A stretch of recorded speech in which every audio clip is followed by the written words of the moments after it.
الرحيم قائل الحمد لله الذي أنزل على عبده الكتاب ولم يجعل له عوجا ونصلي ونسلم على رسوله القائل من حفظ 10 آيات من أول سورة الكهف عصم من الدجال سبحانك لا علم لنا إلا ما علمتنا إنك أنت العليم الحكيم ولا حول ولا قوة إلا بالله العلي العظيم وبعد.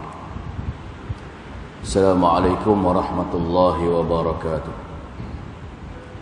Tuan pengerusi majlis yang merupakan sifatnya selaku setiausaha Masjid Al-Bukhari, Tuan Imam, Tuan Bilal, AJK Masjid Al-Bukhari Jawatan Kuasa serta seluruh saf kepimpinan masjid, pimpinan masyarakat, para alim ulama, tuan-tuan, puan-puan, muslimin muslimat, tetamu Allah yang dirahmati sekalian. Apa khabar semua? Sihat no?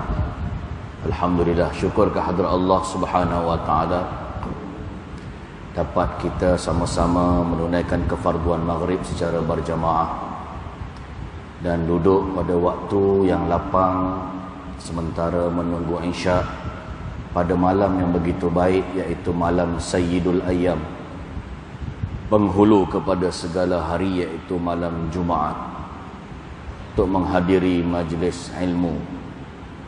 Saya pun dah tak ingat saya dah pi masjid ni, tuan-tuan. Mungkin nak ceritanya lamanya sangat dah tak pi masjid ni. Aku pun dah tak ingat pergi masjid seluruh Malaysia, tuan-tuan, banyak sangat pi, tak ingat dah.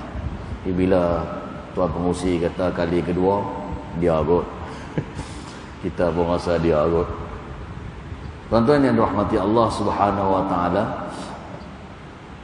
pada malam Jumaat kita biasa kebanyakan masjid dan surau melakukan bacaan Yasin pada malam Jumaat. Tak ada masalah untuk menjalankan, membacanya, tambah pula orang kita yang jauh daripada Allah Subhanahu wa taala kadang-kadang meletakkan mindset dan kesediaan diri untuk membaca Al-Quran. Seorang takut tak ada kekuatan, bila ramai ada kekuatan. Surah nak baca panjang tak pandai. Jadi yang biasa evergreen dulu kini selama Yasin, maka dia bacalah, tuan-tuan, dengan seadanya. Tak ada masalah, tuan-tuan. Tetapi bagi kita yang sudah mempunyai ilmu, sebab saya yakin tuan-tuan sudah menghadapi ramai pengkuliah, mengikut kuliah di TV, di radio, di masjid. Apabila ada satu dalil yang menyatakan secara khusus tentang sesuatu perkara dengan bertembung dengan dalil secara umum, maka lebih afdal dan lebih baik diutamakan perkara yang khusus. Maksudnya dalam masa yang sama Nabi SAW mengkhususkan pada malam Jumaat ataupun siangnya, secara khusus disebut hari, malamnya ataupun siangnya, untuk membaca surah Al-Kahfi, sunnahnya. Walaupun surah yang panjang, tidak berapa familiar, tetapi disebut oleh Nabi secara khusus adalah lebih utama dan afdal kalau untuk dibaca, dihayati pada malam Jumaat ataupun siangnya.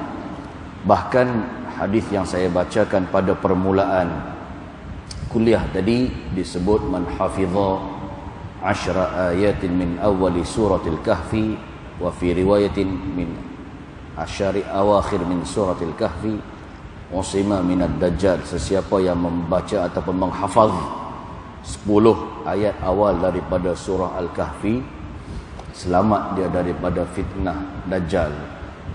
Dalam riwayat yang lain 10 ayat akhir.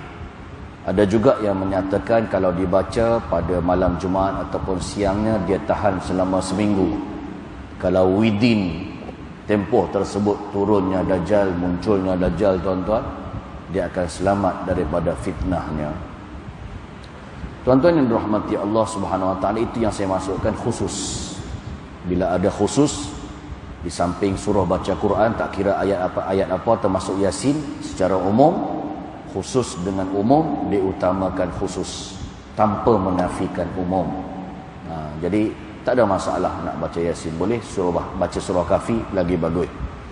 Jadi tuan-tuan yang dirahmati Allah, saya ingat nak bongkar serba sedikit. Semua tak larat tuan-tuan, sebab ayat dia sangat panjang, mencecah ratusan ayat daripada surah Al-Kahfi ini, iaitu 110 ayat.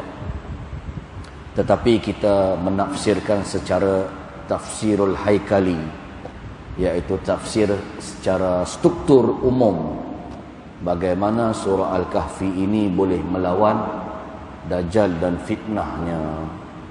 Walaupun tuan-tuan, satu habuk kat dalam cerita surah Al-Kahfi ini tak ada perkataan Dajjal. Perkataan Dajjal tak ada tuan-tuan. Cerita tentang Dajjal pun tak ada tuan-tuan. Tapi macam mana Nabi Habaq boleh lawan Dajjal dan fitnahnya? Baik, mari kita singkap serba sedikit tuan-tuan. Pertama, hadis tadi sahih, sesiapa yang menghafaz. Hafaz ini tuan-tuan bukan hafal bahasa Melayu. Orang kita hafaz diterjemahkan hafal, hafal. Tuan-tuan, kalau hafal je tuan-tuan, ramai boleh hafal 10 ayat awal daripada surah Kahfi. Kan? Dia hafal, dia kata, aku boleh lawan Dajjal ustaz. Dia mari aku jentik telok dia. Contoh, tak semudah tu tuan-tuan. Nak tengok tafsiran yang benar, yang betul, yang tepat, dia kena tengok kepada apa yang Nabi dan sahabat buat. Sebab itulah tafsiran yang paling dekat yang dimaksudkan oleh syarak, yang dimaksudkan oleh agama. Maka kalau merujuk kepada salafuna as-salih, sahabat-sahabat Nabi yang menterjemahkan maksud hafizah, menghafaz, dia bukan sekadar menghafal dalam bahasa kita, tapi dia membaca, menghafal, memahami dan akhirnya mengamalkan. Dan para sahabat ridwanullahi alaihim, ketika Nabi ataupun turun wahyu pada Nabi tak lengkap selama 23 tahun tu, memang sahabat Nabi dia suka terima ayat Quran daripada Nabi ni 10 ayat. Diterima 10 ayat, dia baca, dia faham, dia hafal, dia amal, baru dia berani ambil 10 ayat yang lain. Jadi tuan-tuan, barulah kalau Dajjal mai pun tuan-tuan boleh lawan Dajjal, bukan sekadar hafal bahasa Melayu. Itu maksud hafaz. Bahkan dalam bahasa Arab, dalam ilmu balaghah, ilmu sastra Arab, dia ada satu cabang yang dinamakan balaghah. Dia sebut zikrul juz' aradal kull. Disebut sebahagian sahaja, 10 ayat, tapi yang dimaksudkan adalah seluruh ayat. Seluruh ayat surah Al-Kahfi. Mungkin tuan-tuan tak jelas. Ni saya nak habaq jelas macam mana. Kalau tuan-tuan pernah dengar hadis yang sahih menyatakan, man qara'a suratul ikhlas qul huwallahu ahad fa ka'annama qara'a thulutsal Quran. Sesiapa yang membaca suratul ikhlas qul huwallahu ahad, seperti dia membaca 1/3 Al-Quran. Itu hadis sahih tuan-tuan. Ya. Orang kita pula jenis pandai matematik tuan-tuan. Jadi dia kata, 1/3 tau. Aku baca 3 kali khatam Quran, 30 juzuk. Tak mudah tuan-tuan. Kalau macam tu tuan-tuan, buanglah surah Fatihah, buanglah surah Al-Baqarah, buanglah surah Al-Kahfi, tak penting semua. Baca surah Al-Ikhlas je lah sampai ke mati. Itu menunjukkan zikrul juz' aradal kull. Sebut sebahagian, tapi yang Nabi Allah maksudkan lebih daripada itu. Bahkan ditafsirkan dalam ulama tafsir, bila Quran ini dibahagikan kepada 3 bahagian. Ada bahagian akidah, ada bahagian sirah, cerita, kisah, ada bahagian syariat. Maka rupanya 1/3 daripada Al-Quran ini adalah cerita tentang akidah. Kesimpulan dan trailer pendek kepada cerita akidah satu Quran ini direngkaskan pada suratul Ikhlas. Qul huwallahu ahad, tu masuk 1/3. Apapun saya nak kaitkan dengan Zikrul juzuk aradal kul. Disebut 10 ayat awal, tapi tak padan dengan 10. Dia hanya trailer pendek. Kita perlu menghayati keseluruhan surah Al-Kahfi, baru boleh lawan Dajjal dan tentera-tentera ni. Boleh tuan-tuan? Baik. Jadi tuan-tuan yang rahmati Allah Subhanahu wa taala, walaupun saya habaq tadi tuan-tuan, dalam surah Kahfi tidak mempunyai seketui pun dalam ayat-ayat 110 semua ni cerita tentang Dajjal, baik perkataan Dajjal pun tuan-tuan, tetapi tang mana yang dia boleh lawan fitnah Dajjal dan tentera-tentera ni. Mari kita lihat struktur surah Al-Kahfi ini. Tuan-tuan, sebelum itu Dajjal ini tuan-tuan, dia datang sama ada tentera-tenteranya dan Dajjal yang betul yang akan muncul ke muncak dia. Dia datang dengan fitnah yang sangat dahsyat, yang besar. Tidak adalah nabi-nabi daripada semua nabi dan rasul yang diutuskan melainkan pernah mengingatkan tentang umat masing-masing, termasuklah Nabi Muhammad, tentang bahaya Dajjal. Maknanya cerita Dajjal ini cerita zaman Nabi Nuh dah ada tuan-tuan. Bahayanya fitnah tersebut. Sehingga ada ulama-ulama yang menafsirkan juga, menunjukkan Dajjal ini dia adalah seseorang ikon yang jahat yang ada sepanjang zaman. Itu dia. Daripada manusia ditubuhkan pula wujud kat dunia ini tuan-tuan, sehinggalah hari kiamat. Itu sebab sama juga dengan maksud syaitan tuan-tuan. Kita bila sebut syaitan terbayang apa tuan-tuan? Pontianak harum, sambal bacang, tuyul, kan, penanggai, apa lagi, semua adik-beradik jin tuan-tuan. Tetapi Quran mencadangkan pula, membayangkan dan menerangkan syaitan ini ada dua, syaitanul jin wa syaitanul ins. Syaitan daripada kalangan jin dan syaitan daripada kalangan manusia. So kalau ada orang kata hang setan betul hang, maknanya betul ada syaitan di kalangan manusia juga. Begitulah juga tuan-tuan, antara tafsiran-tafsiran banyak yang masih boleh diterima, bahawa fitnah Dajjal ini tuan-tuan bukan mesti seorang yang akan keluar akhir zaman, yang dikatakan bermata satu itu, yang menguasai keseluruhan kekuasaan yang begitu banyak.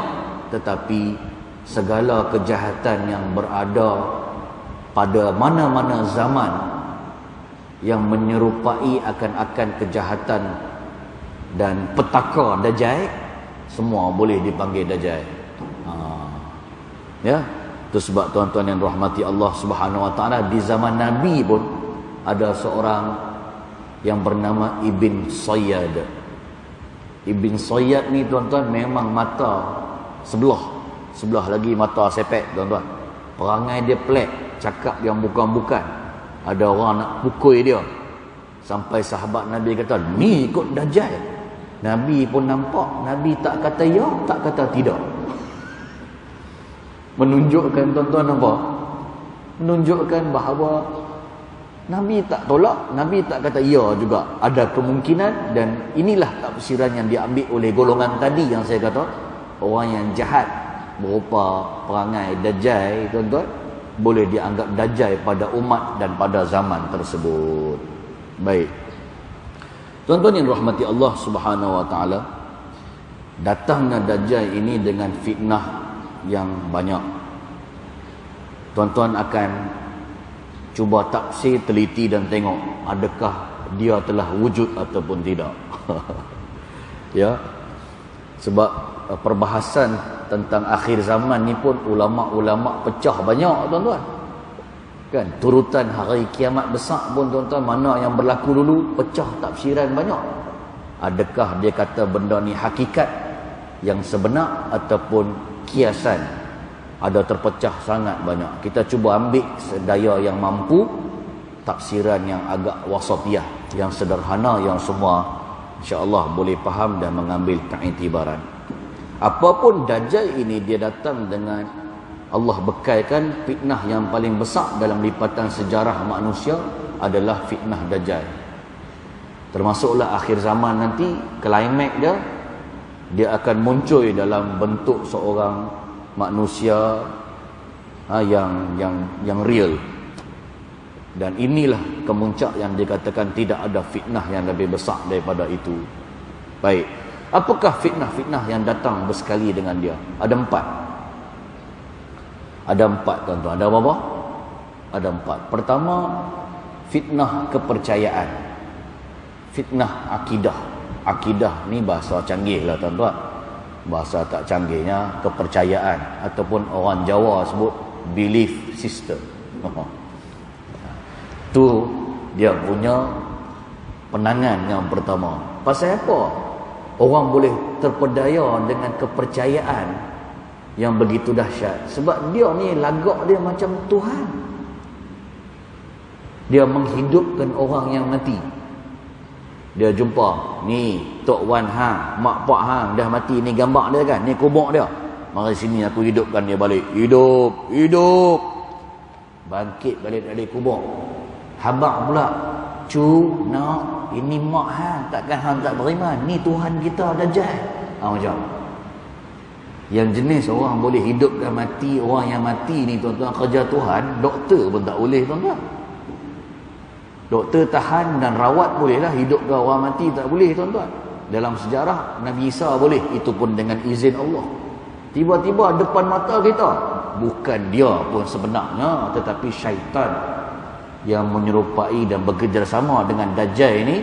Dia menyerupai Tok Wan kita, Tok nenek moyang kita, hidup balik, padahal dia mati pun, tapi dia punya silap mata nala punya besar, tuan-tuan, sampai orang nampak betul ya, ini tuan-tuan tak ada orang boleh buat ni, memang aku beriman ni, dia ni Tuhan.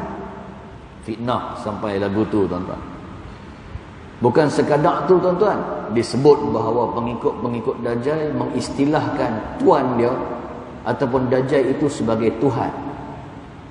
Ketika mana ada orang yang beriman, kisah yang popular, nak berjumpa tentang Dajjal, kuat akan keimanannya, dan dialah yang akan dipenggal kepalanya oleh Dajjal dan bercantum semula.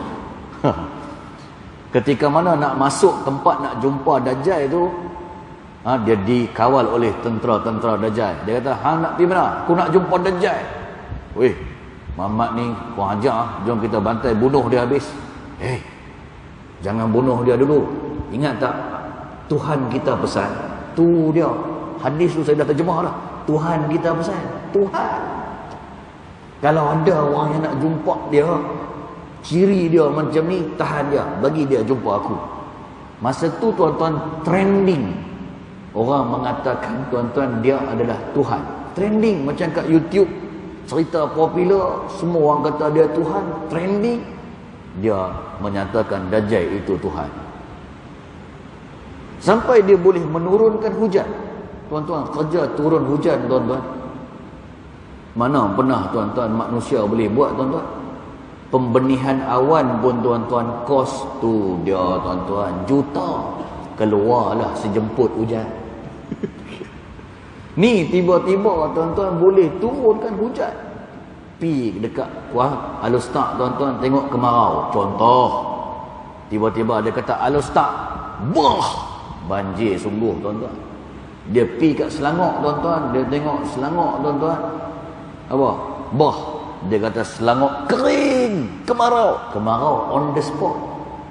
Ada orang boleh buat lagu tu, tuan-tuan. Ni gila punya cerita, tuan-tuan. Maka ketika itu, tuan-tuan, orang mengatakan dia Tuhan dan dia buat kerja-kerja macam Tuhan. Sebab, tuan-tuan, dia juga ada syurga dan neraka. Tak pening dibuat kita cerita syurga neraka ni ke akhirat je, tapi Dajjal dah bawa satu lori besar. Dia dihabakkan begitu. Di atas lori besar tu ada syurga dan neraka. Siapa engkar kepada arahannya dicampakkan ke dalam neraka. Bersih Dajjal. Tapi bila masuk tak ada apa-apa. Siapa yang, tuan-tuan, kononnya, tuan-tuan, tidak engkar dimasukkan ke dalam syurga bersih Dajjal, bila masuk rupanya sengsara pada hakikatnya. Maka ini kerja-kerja keimanan, kepercayaan. Tapi Dajjal datang dengan fitnah, ujian akidah dan kepercayaan yang besar. Maka ketika itu manusia goyang, tuan-tuan, goyang. Itu fitnah pertama. Fitnah yang kedua, tuan-tuan, Dajjal datang dengan fitnah harta. Tuan-tuan, manusia ni boleh gadai apa saja, yang penting perut jangan lapar. Betul, tuan-tuan? Sampai ketika krisis makanan, ini pun dah ada dia punya bibit-bibit. Krisis makanan dunia. Banyak negara telah memberhentikan ekspor makanan-makanan penting masing-masing. Negara jiran kita, termasuk Indonesia, telah memberhentikan ekspor kelapa sawit. Negara pembesar gandum, pengeluar gandum terbesar dunia, Ukraine, juga telah memberhentikan ekspor dia. Baja terbesar dunia, Rusia, telah memberhentikan ekspor dia ke seluruh dunia, khususnya negara yang berkaitan dengan NATO dan Amerika. So tuan-tuan, krisis makanan teruk. Tengok-tengok ayam pun, Malaysia bukan kekurangan ayam, kita boleh ekspor lebih daripada apa yang sepatutnya. Ayam pun tuan-tuan tu dia habis dengan krisis makanan dunia, tuan-tuan. Ketika itu, tuan-tuan, sampai satu tahap manusia sanggup berbunuh-bunuhan. Kalau tuan-tuan ingat masa PKP dulu, sekarang dah endemik lah kan, tuan-tuan. Cuma bila nampak pakai topeng banyak sangat ni, aku teringat lagi masa PKP. Tapi kita dah endemik dah, tuan-tuan. Jadi masa PKP ni bekalan makanan, orang nak keluar pun susah, kerja pun kena off, kuarantin sungguh penuh. Ketika tu orang berebut roti gardenia. Ni Tan Sri Bukhari punya ni. Orang bertumbuk, tuan-tuan. Itu, tuan-tuan, belum lagi tahap lapar, tuan-tuan. Tapi dia punya berebut roti tu, macam tak ada hari esok. Macam tak ada hari esok. Sampai satu tahap krisis dunia, mereka akan sanggup berbunuhan dengan jiran tetangga sendiri hanya kerana nakkan makanan. Kritikal, tuan-tuan. Dia tanya, kau ada makanan tak? Kau ada roti tak? Ada nasi tak? Tak ada. Dia cakap tu jujur. Dia tak percaya, tuan-tuan. Dia masuk rumah, dia tikam, dia nak cari makanan. Ni, tuan-tuan, harta yang paling kritikal. Itu sebab, tuan-tuan, kita ni negara perindustrian bagus. Tapi jangan ditinggalkan pertanian. Jangan bila dah tengadah baru nak buat perancangan. Nabi Yusuf 7 tahun nak menanam, lambat. Patutnya stok makanan negara sudah disediakan untuk unjuran lebih kurang 7 tahun ke hadapan masa susah, seperti mana yang telah Nabi Yusuf alami. Itu lebih efektif. Jadi sebab manusia kaya macam mana pun, dia tak makan batu Pak Long, dia makan nasi juga, tuan-tuan. Jadi oleh sebab itu, tuan-tuan yang rahmati Allah, harta yang paling berharga nanti akhir zaman, ketika mana Dajjal betul-betul dah klimak nak keluar nanti, adalah harta yang dinamakan makanan. Ketika itu, tuan-tuan, fitnah makanan cukup besar. Tiba-tiba Dajjal datang dengan segunung roti ataupun gandum. Sebab Arab ni, gandum ni dikiaskan pada makanan asasi. Dia pi kat Banjaran Titiwangsa, dia kata, Banjaran Titiwangsa, tukar nasi Arab. Tukar nasi Arab sungguh, tuan-tuan. Dia tak adalah kata nasi Arab, hadis yang benar tu dia sebut gandum, tapi menunjuk makanan roji. Bertukar sungguh, tuan-tuan. Orang siapa kata tak nak dengar kata aku, hang kemarau, hang susah. Yang ikut kata aku, makanan banyak. Tuan-tuan rasa itu Dajjal real ke Amerika, tuan-tuan? Dia boleh pi dua-dua. Boleh pi dua-dua. Yang betul pun Dajjal, dia akan menguasai kepercayaan dan makanan dunia sebegitu rupa. Hakikat yang majazi pun, kiasan pun dia boleh jadi lagu tu juga, tuan-tuan. Kalau kita tengok kuasa besar dunia ni tuan-tuan, Amerika dan sekutunya NATO, dia memang menguasai petrol dolar, kecuali negara yang tak mau dengar kata dia macam Rusia, China. Tapi semua mata wang dunia diikat dengan bank dunia dan petrol dolar. Nama pun dikaitkan petrol tu dengan dolar. Maka ketika itu boleh dimanipulasi petrol dolar ini, nak dinaik, nak diturunkan ikut sesuka hati si Dajjal itu, Dajjal manusia.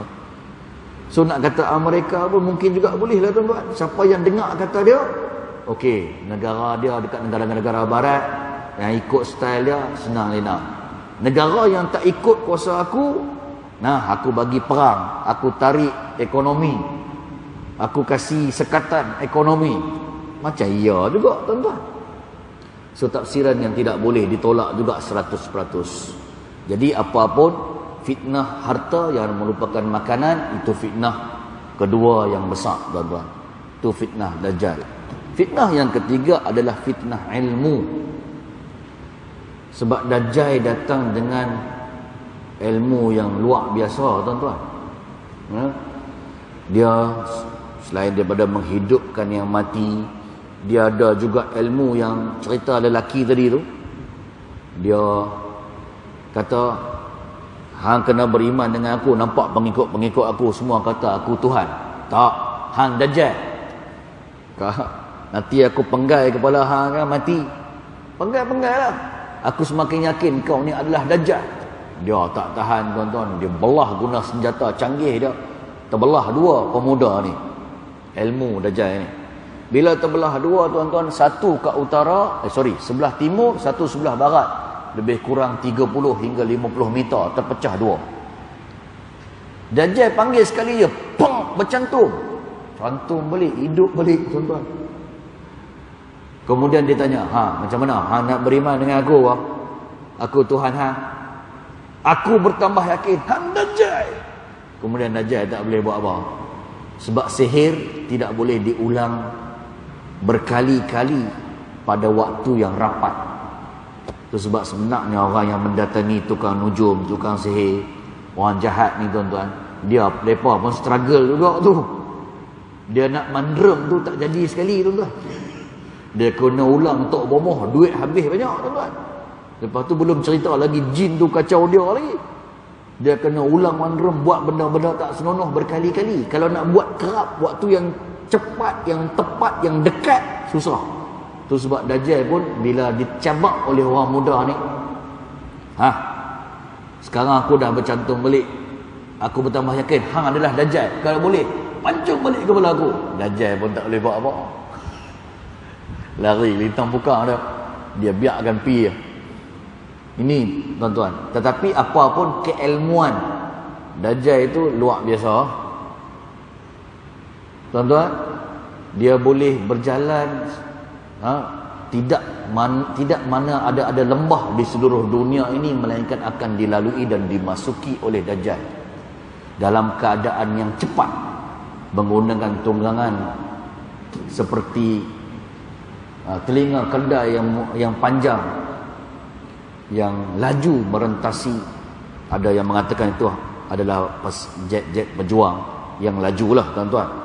Tapi digambarkan macam kedai yang mempunyai telinga yang panjang dan berdesuk laju boleh pi ke mana dalam waktu yang singkat.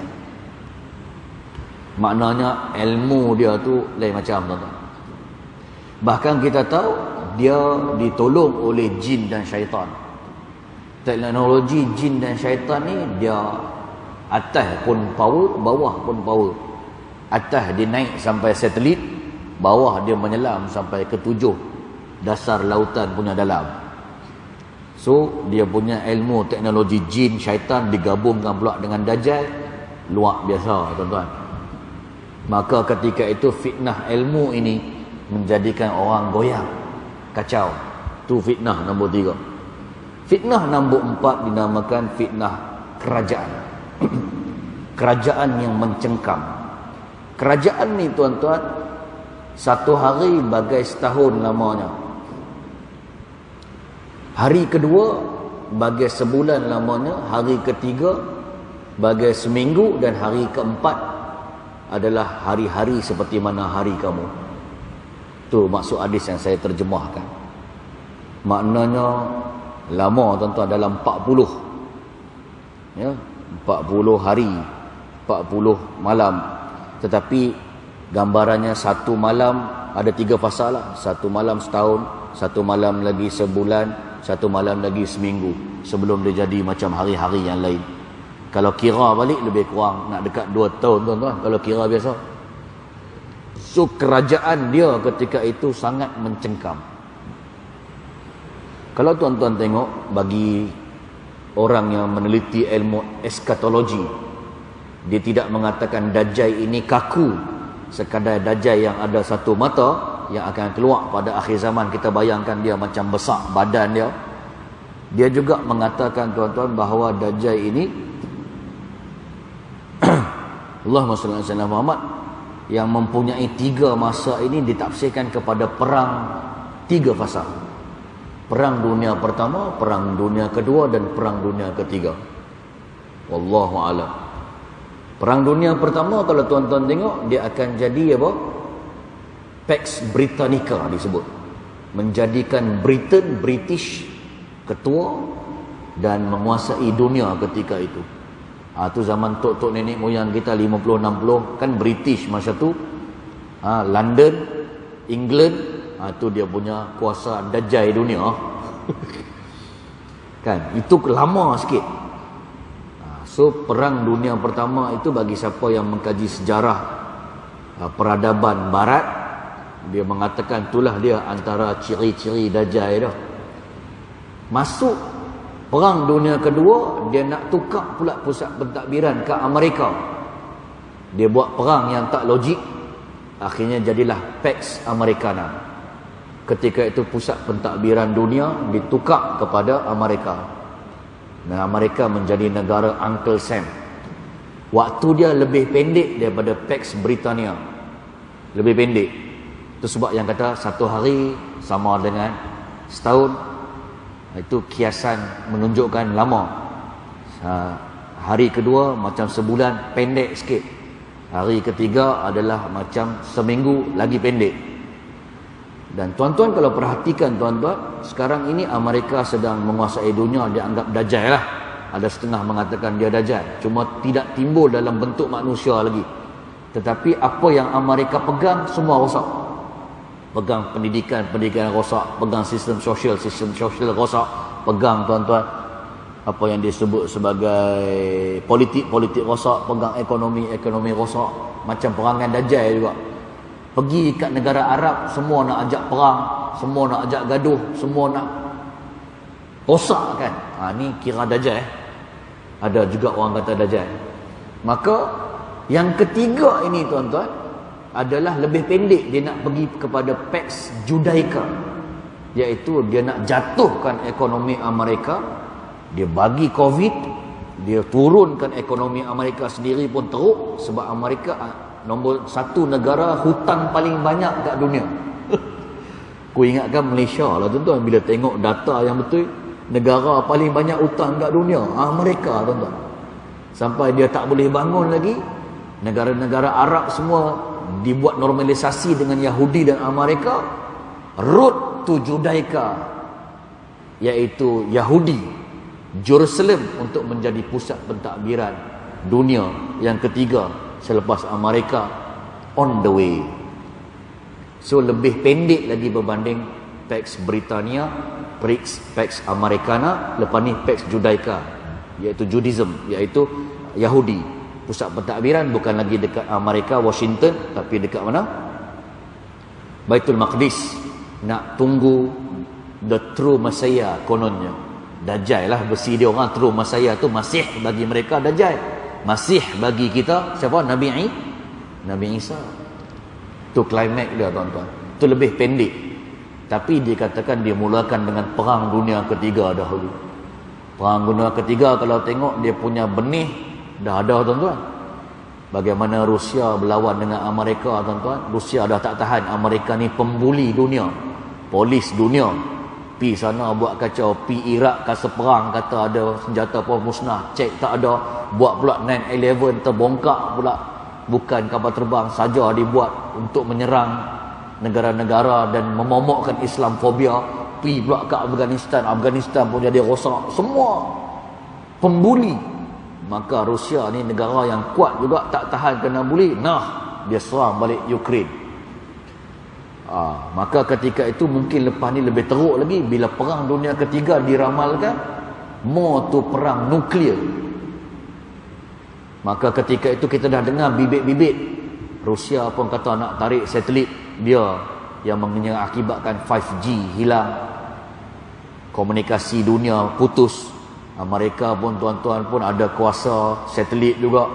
Itu yang kata mungkin satu masa nanti kita dah tak ada lagi teknologi canggih ni, kita nak dapat liputan perang pun dah susah, dan mereka menjalankan kerja mereka dengan mudah.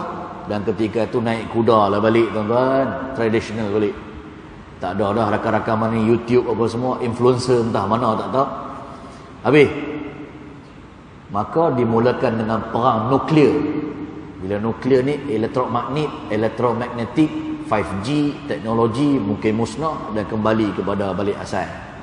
Maka ketika itu road to Palestin dan Jerusalem semakin terang. Itu dia kata fasa ketiga. Wallahu alam. Dia punya kebenaran tu pun macam ada. Jadi tuan-tuan kunyah-kunyah dulu, cuba faham-faham dulu. Apapun saya nak habaq dia, kekuasaan Dajjal itu tuan-tuan cukup mencengkam ketika itu 40 hari.